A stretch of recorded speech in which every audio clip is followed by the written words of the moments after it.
welcome to the second half of the Market or Pitch podcast. Uh, I'm your host, Corey Davis, and I'm joined by my co-host, Yesenia and Hello, everyone. Welcome back to Market or Pitch, episode 7. Yes, the second half of this podcast. And Corey, it's good to be back. Yes. So, like Yesenia just mentioned, this is episode 7. If you guys did listen to episode 6, you guys know that was right before the holidays, the Christmas holidays. And we took a mid-season winter break because why not? We had to. And we're just back just off the heels of the Super Bowl this past Sunday. So, first and foremost, before we get into this episode and dive into the goodness of the episode, I want to catch up with you, Yesenia, to see how your winter break went. How was your past just month? Just give the listeners just an update on all things Yesenia. Well, Corey, for the last month, it's been a lot of rest, relaxation, and in some aspects, self-reflection. Personally, I've just recently getting over an ordeal that affected one of my family members, but thankfully, everything is okay, and in some aspects, it kind of made me reset, the main priorities in my life. But again, thankfully, my family member is on the mend and we're taking all the necessary precautions to ensure this doesn't happen again. But other than that, again, it's been very peaceful. I caught up on a lot of shows on Netflix, Amazon Prime, HBO Max. So I can safely say that, my portfolio of streaming TV shows has further expanded post-break. Interesting. And did you end up watching, because you just reminded me, I would say first, thank goodness about your family member. I know that you were worried, and I'm so glad that things are on the mend. But before I get into what I've been doing in my break, before episode 6, we talked about the HBO Max series called The Undoing, starring Hugh Grant and Nicole Kidman. Did you end up watching that? Not only I ended up watching that over the break, I was absolutely blown away by the storyline, the acting, and the overall synopsis of the show. It's really amazing, just how relevant TV shows, can discuss such important issues, and they all interconnect, and this mini-series was no different. Yes, it was so many turns and twists. I like you. I think I recommended the show to you because I said in episode 6 that episode 1 and 2 is just very good. It got better and better, and it was probably one of my favorite shows of 2020. That came at the end of 2020, but definitely one of my favorite shows of 2020 that I've seen. Yeah, I mean there are so many things that we can talk about, from beginning to end, as well as all of the societal issues, that connected. But I think, the basis of what we can take away, from all this is the fact that, at the end of the day, people need to be held accountable for their own actions. And through the show, what we have seen is people using their resources, their privilege, methods, among other avenues, in order to avoid that accountability.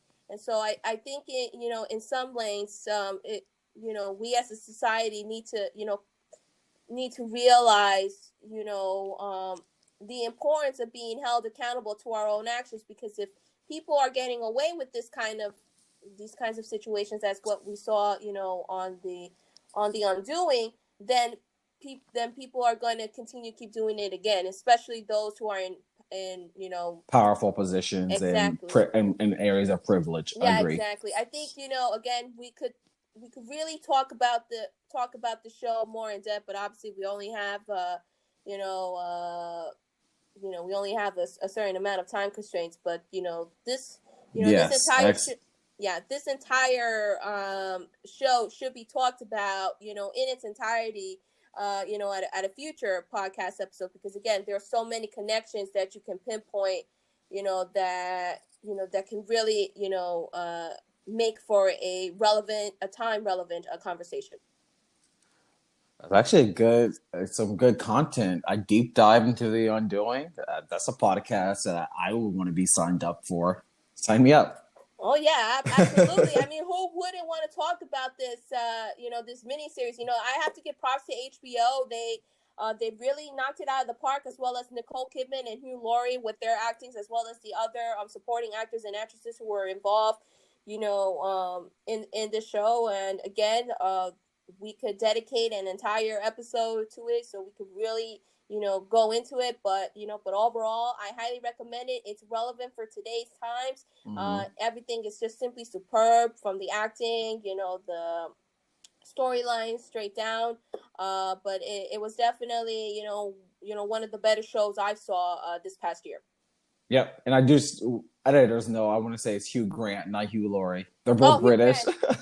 They're Thank, both British, so I uh, guess I can see why you can mix them two up, but it's Hugh Grant, not Hugh Laurie.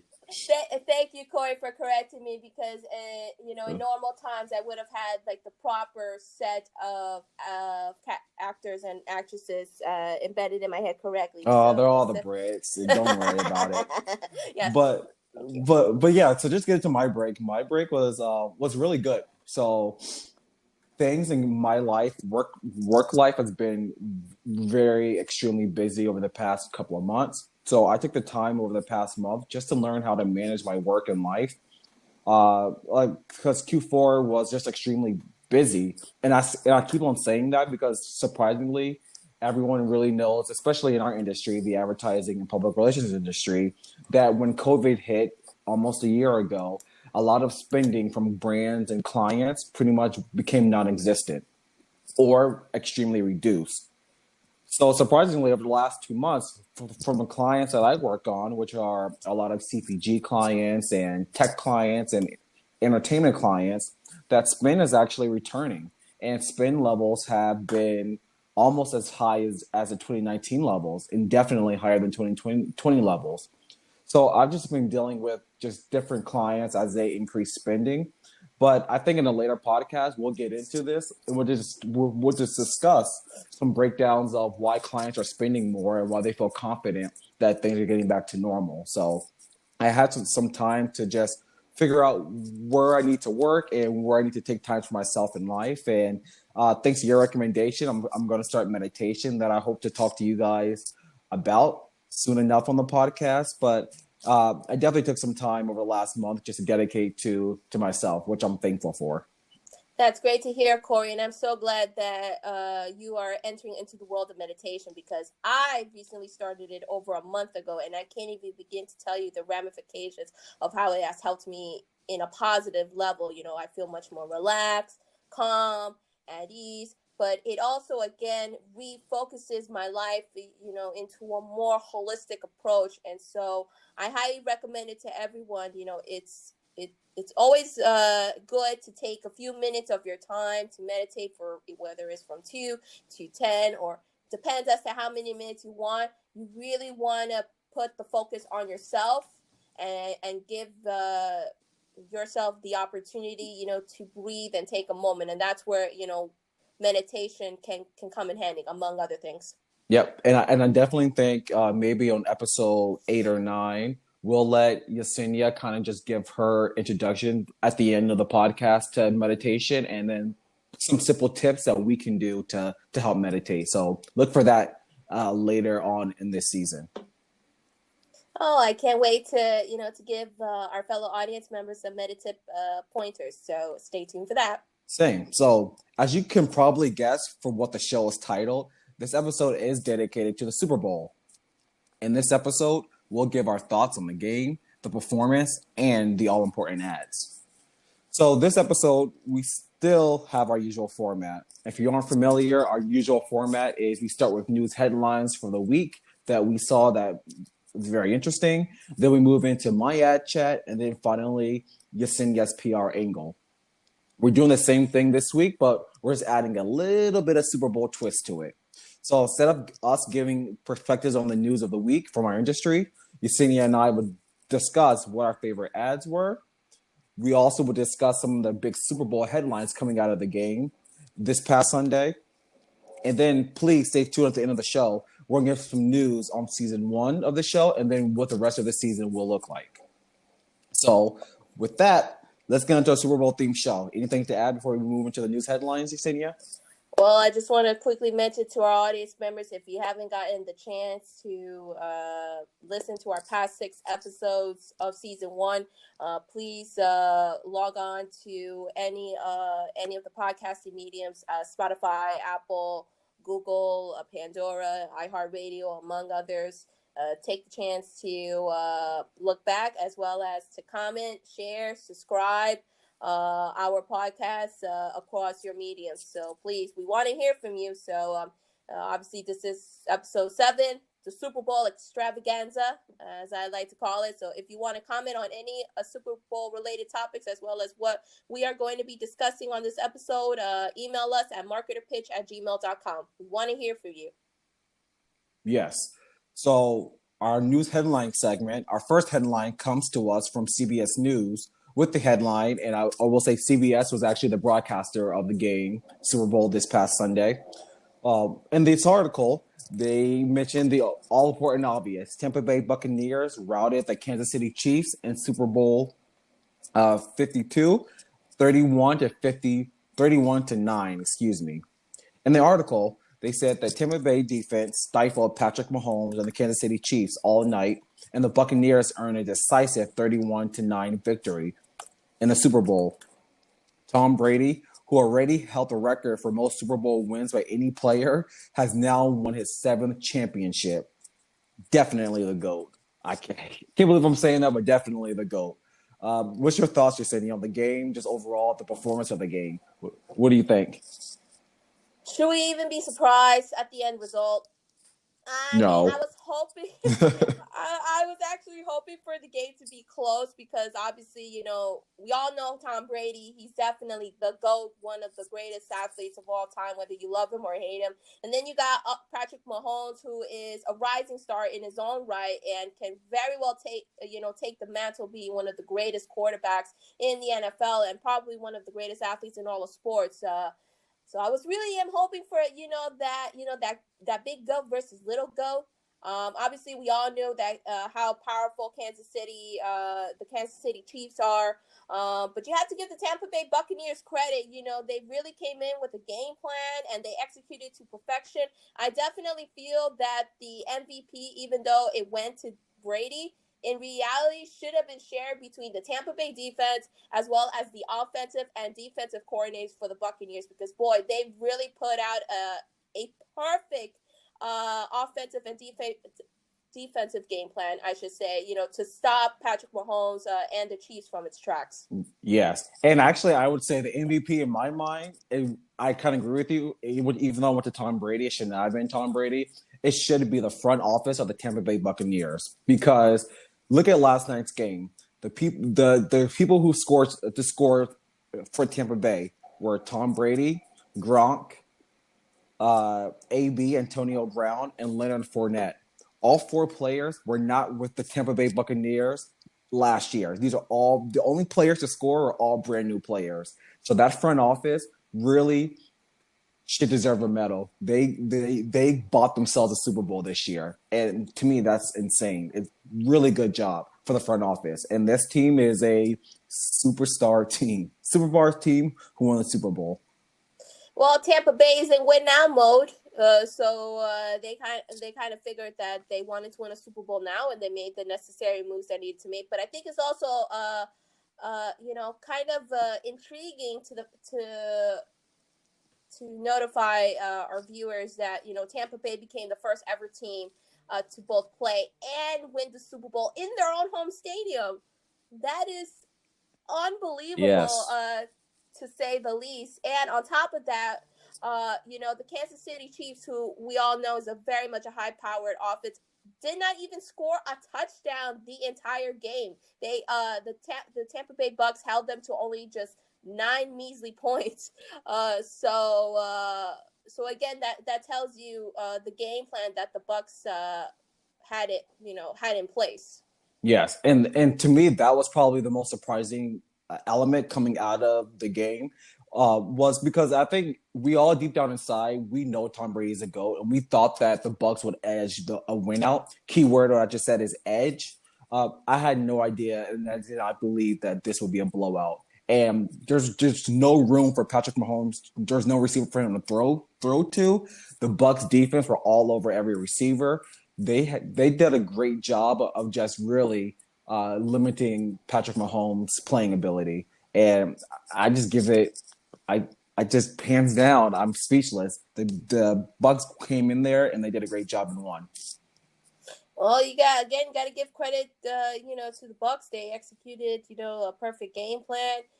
From Mahomes, this is the second time in his young season and in 3 seasons overall to make it to the Super Bowl. This is not the last we heard of him.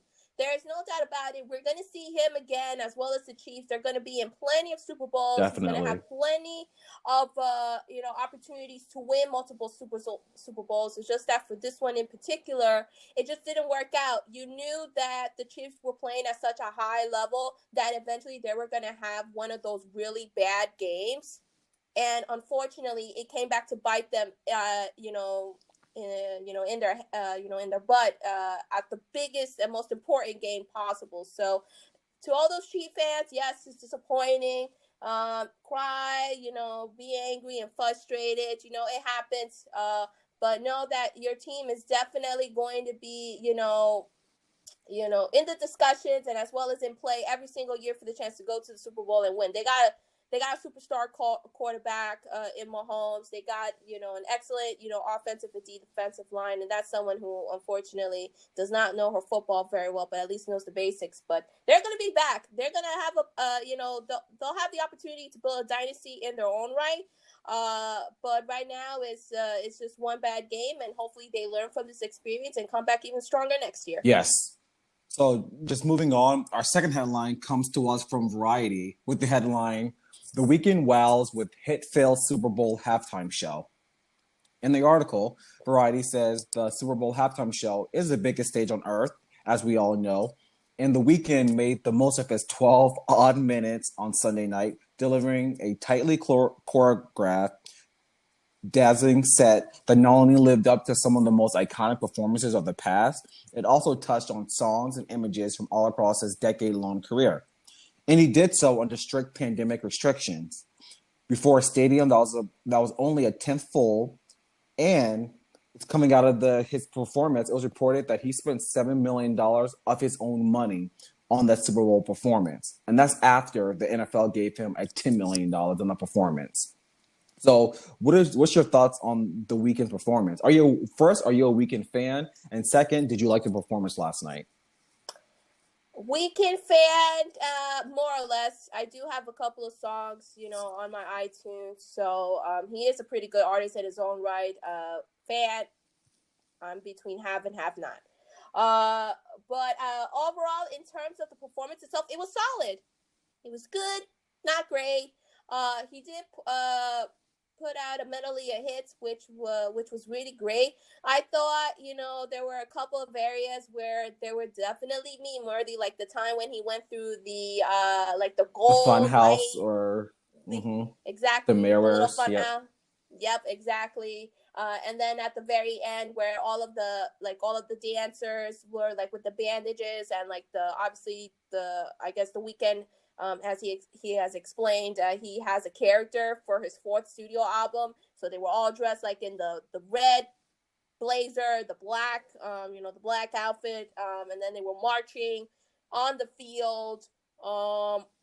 And then the Weeknd came afterwards doing the Blinding Lights song. I thought that was also another meme-worthy moment. But again, overall glimpse of the show. I thought it was a decent performance. It was solid. He did say there was going to be no music artist. He was going to do the majority. I thought it was going to be all the show within the stands until that that very last number he did. But it was good. It was an entertaining show. A lot of mixed reviews. People liked it. People like not. I still feel that Prince, hands down, had the best Super Bowl halftime show in history. but at least it got people talking. So he put up an entertaining show, given the Yeah, I'm a circumstances. Weekend fan, and actually, I'm not as nice as you. I really didn't like the show overall. I think maybe as a fan, I was expecting a little more because I know the material and the music that he has is great, and he can go in so many different ways.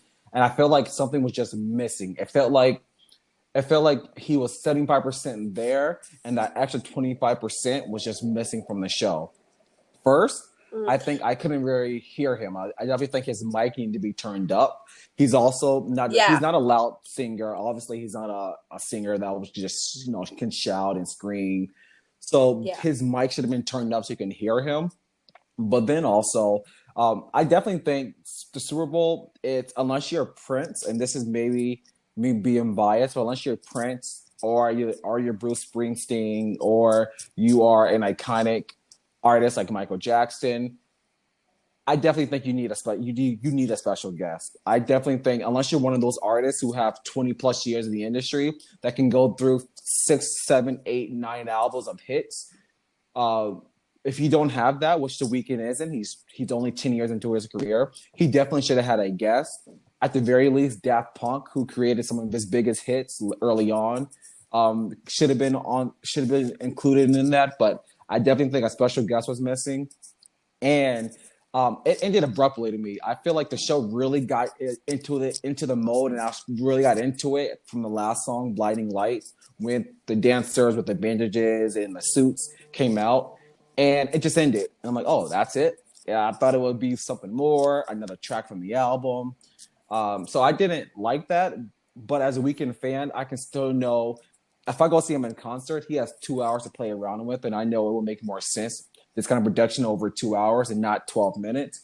But just for me, uh, I thought last year was better. I would say Shakira and J Lo were more engaging to me, even though I would still go see a Weekend concert versus Shakira and J Lo. For those 12 minutes, last year was a lot better to me than this year.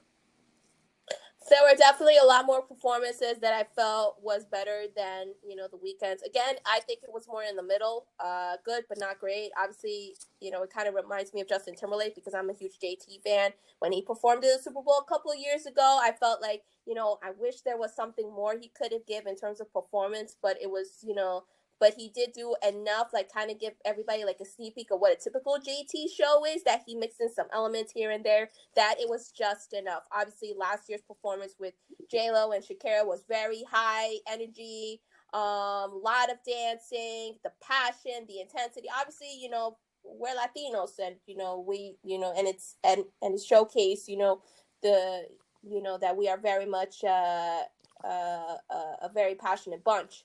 And as well as obviously past performances, Lady Gaga I thought did a really fantastic Super Bowl. Beyonce, who could forget that? When she brought out Kelly Rowland and Michelle Destiny's Williams, and then Child. Katy Yep. Perry, Destiny's Child, and then Katy Perry, the Left Shark, who could forget that? So there were some great moments as well, and also Bruno Mars, who also I thought did a fabulous job um, with his performance as well. So I mean, obviously, again, everybody has their expectations. Again, it was mixed reviewed, but at the end of the day, given the circumstances, he did the best he could. Could have done a lot better. Seeing that he does have a whimsical for the magic, to pull things on out of the box. Could have done better on that part, but again, as long as people were somewhat entertained, and if only they would have fixed the technology issues, because I thought that was, that played some of his performance a Yes. bit. And just to end, I don't know how he spent $17 million on a performance. I'm still trying to count, like, how does that performance cost $17 million? Somebody got rich. I still am befuddled when you said that we could spend 7 million of his own money to incorporate onto that On top of show. the 10 million that the NFL gave him. So Yeah. $17 million, I will be asking for a refund waking up the next morning after that performance. And just really quick before we move on, I would say our third headline comes to us from NBC Sports with the headline: Super Bowl LV drew a higher TV rating in Boston than in Tampa. So in Boston, in the article, they mentioned that it delivered a rating of 57.6, which means that 57% of all TVs in the Boston market were watching the Super Bowl. In Tampa, that number was 52.3% of TVs. Are we shocked? Is it a little the X watching their new team move on? What's going on? Why is Boston watching the Super Bowl more than Tampa? You know, when you have a prodigy son like Tom Brady, who has won you 6 Super Bowls and has become the face of Boston sports, and then basically then moves on to a new team and does the same thing that that he did during his previous seasons, you would think it was kind of like an ex-scorn. Yes. And I will note that Boston actually got a big snowstorm on the day of the Super Bowl. So I would probably say more people were probably individually watching at home versus in Tampa. As you know, the weather is perfect and there is no COVID restrictions. So you can go to the bars. So I'd probably say there were probably more people watching the game in Tampa outside of their home together versus Boston or individuals, which could have impacted the rating. So I will say that as a footnote. I believe they had in the city of Boston, their rating was 57.6 million, correct? 57.6% of TVs. So I think that if their population is 6 million, that means 57.6 of the 6 million were watching, and that was our share. Got it. So basically, it kind of gives us a sneak peek as to what we're hoping for the overall country nationwide ratings, I should say, once Nielsen releases those numbers later today. So with that, that is our news headlines, our Super Bowl news headlines from the past week. And we're going to move on to our next segment. So here we normally do my ad chat, where I give you just one of the big news headlines from the past week that I saw and my perspective on it. So instead of doing our traditional ad chat and then Yesenia's PR angle, we're going to do what our favorite ads were of the Super Bowl, which I think is a fun element to discuss. So for me to go first, my favorite ad from the Super Bowl actually changed overnight. I will say that. And just bear with me, listen.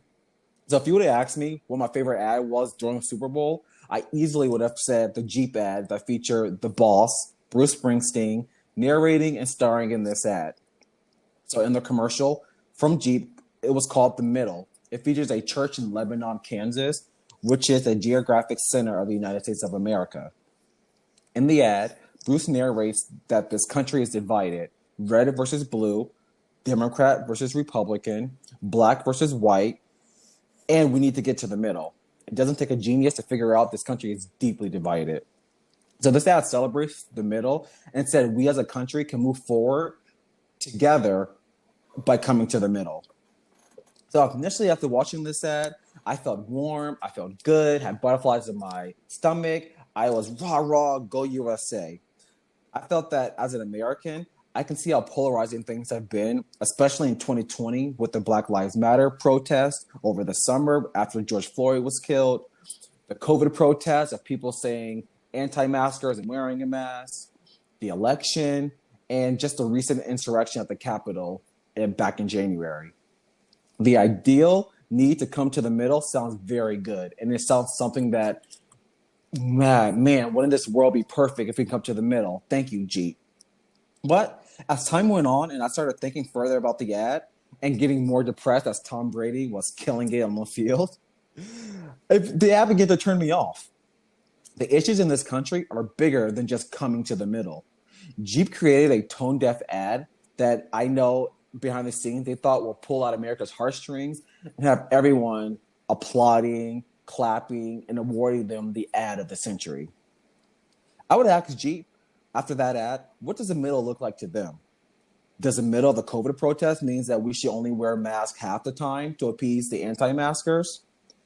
Does the middle of the BLM protest mean that Black people should be treated equally half the time to appease racists? Does the middle of the insurrection at the Capitol mean that Trump should share the presidency with Biden to appease Trump supporters?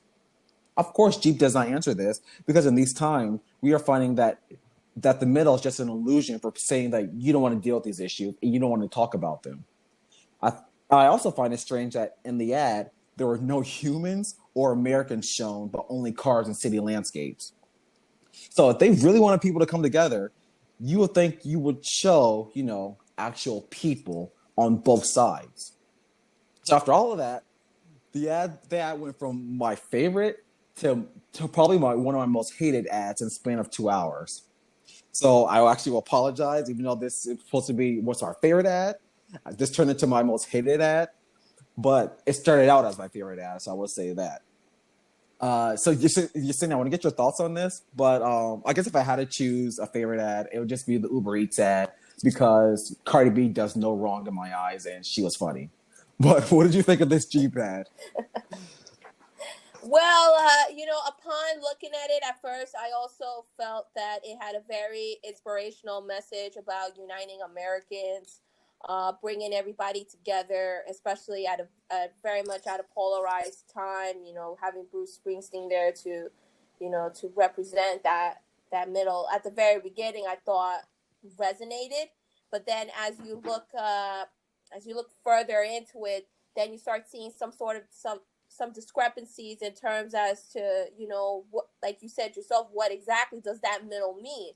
I mean, there's so many issues right now that are severely polarizing that we're not, as a country, we're not having those uncomfortable, in-depth, much needed discussions as to why these problems existing and how can we turn the tides and work together as one in order for us to solve these issues. In some aspects, Jeep kind of says, let's all get together in the middle, unite, and move forward as one. But in reality, that's not the case. And so I also thought that that the ad could have had a better representation of America in terms of diversity. I thought not only the Jeep ad, but as well as all the ads, most of them tackle diversity and inclusion, which was great to see. However, there was some mixed reactions in terms of execution. The messaging was there though, so I'll give them that. But overall, did Jeep do the job in terms of generating conversation with this ad? Yes. But did the overall messaging of it was tone deaf in some wavelength? Yes. Yeah, I totally agree with you. So I know we need to get to your PR angle. So I definitely want you guys listening just to give me your thoughts on this Jeep ad or even Uber Eats ad and Cardi B, because I'll take that. I'll take those advice too. So please email us at marketerpitch@gmail.com and to give us your thoughts. Maybe I'm looking further into this Jeep ad. Maybe I'm reading too much into it.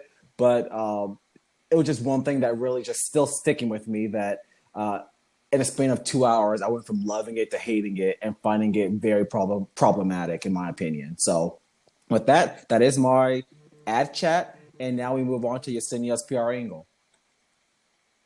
All right. Hello, everyone. Welcome to my PR angle. Typically, I talk about a particular topic within the PR industry that captured my attention and I give you my 2 cents about it. But obviously, we are doing something a little bit different in this Super Bowl extravaganza episode. And so I'm going to give you my favorite commercial of the Super Bowl. So there were so many of them, I could choose from. Obviously, I dwindled it down to my top three, and so there were two ads, that were tied for first place. In my eyes, that I thought, really hit a home run. So the first one was the Amazon commercial featuring Michael B. Jordan. It was a 60-second spot for Amazon in which he voices and embodies Alexa, the device. So there was an executive who imagined that Michael B. Jordan was Alexa, basically requesting favors as a virtual assistant, like adding things to her grocery list, to reading an audiobook in the bathtub, dimming the lights, etc. And her jealous husband was basically in the background trying to say no, no, no, no, no. But I thought what it was incredibly sexy is that who wouldn't want Michael B. Jordan? Ladies, come on. To have him or any sexy male, whether it's an actor, singer, athlete, doesn't matter. Just having a sexy man be Alexa fulfill your most basic needs, among others. I thought it was pretty enticing, to say the least. And then my second, tied for number one, favorite ad was the Cadillac ad. Featuring, it was a brilliant 90-second spot promoting the hands-free feature of their all-electric Cadillac car. Obviously, Winona Ryder reprised her role from the 1990 cult classic Edward Scissorhands, and Timothy Chalamet, who Cadillac hit a bullseye with this perfect with the perfect addition to play Edward's son Edgar, who ended up inheriting his dad's troublesome scissor hands, and we see him, from handling all different types of the everyday task, and he was having trouble with it, obviously due to his scissor hands. And then towards the end, the mother, played by Winona Ryder, ended up giving him a car, the all-electric Cadillac car, and he was able to handle that with ease. And so I thought it was pretty funny, warm. It was pretty lighthearted, and again, it kind of pulled back the heartstrings for anyone who was a fan of the cult classic Edward Scissorhands. I thought this brought back many memories. Yes, and I'm just curious, what was your third one? Your top three. What was your third one? Well, it was the Bud Light. The Bud Light, the lemons falling. The lemons, that was clever. Falling. Yeah. I would say the Amazon ad was my favorite, and I think the genius of that was it was diverse, but it wasn't saying that, oh my gosh, here's a black person in our ad, we're very diverse. It was just a normal story.